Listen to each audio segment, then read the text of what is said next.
Hello. Today we are talking about complexity and how to go deeper in the package IoT OPC UA for Node-RED. And first is to start at the npm.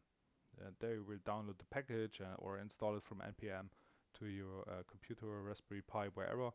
And so you should start here to read all these informations to get an idea what you can do with all these nodes, how to wire them in really useful use cases.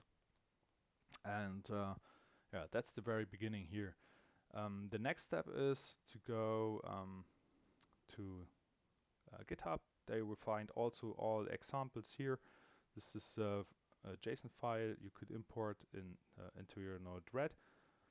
And the next step is to go directly to Node-RED and say here, import examples, IoT OPC UA, and there you will find also all these example flows. Start with the server to install or import the demo server here, because all client example flows are working with this server demo. Okay. So the next step is play around with these and take a look to the nodes and go to the information tab here. Then you get more information about how does it work, what's going in, what's going out, what is to do with this node, and some information here. A tiny overview comes when you go over the node with your mouse, and then you get some information. These are the first sentences from the information tab, and it should give you an idea what the node could do for you and when to use this node. And another way, when you get an idea what you want to do with OPC UA, you could also type, say browse, and boom, you just see the browse node, and don't have to search with your eyes through all these nodes.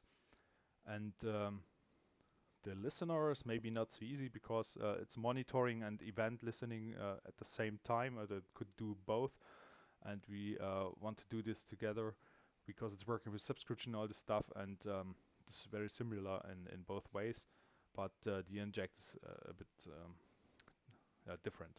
Okay, so when you're searching for monitoring or event listening, then go to the listener, read what the listener can do for you, also the read node, and also you get sometimes the information to the Node-OPC UA API, because many settings, like in the demo server, when you go here, you get many fields or options or settings where you could set up some, and what is it doing and all this stuff. You will find this also in the Node-OPC UA API, Node-OPC UA API documentation.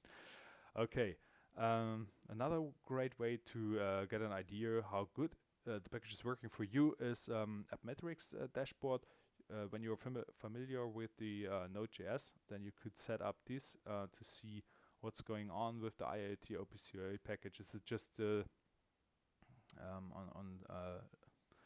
your idea, or is it really a problem, or is it what is it? How does it work really? So you could see this here, and it's very helpful to get a good overview in comparing maybe Raspberry Pi in different versions. How many CPU consumption and memory consumption does it have, and to get an idea also out of your use case what we could change maybe. Okay, next is the wiki. Go to the wiki, you find some video channels, some very tiny information for now in the wiki here. You could also, maybe when you get your experience, when you find out how it works, feel free to send us your wiki article to provide your information or your ideas to other people, and also some issue when you have a feature request, some problem, whatever, then bring it here to our issues at GitHub. Okay, that's it. So just we say happy wiring, and go deeper and take a deep dive. Okay, bye bye and happy wiring.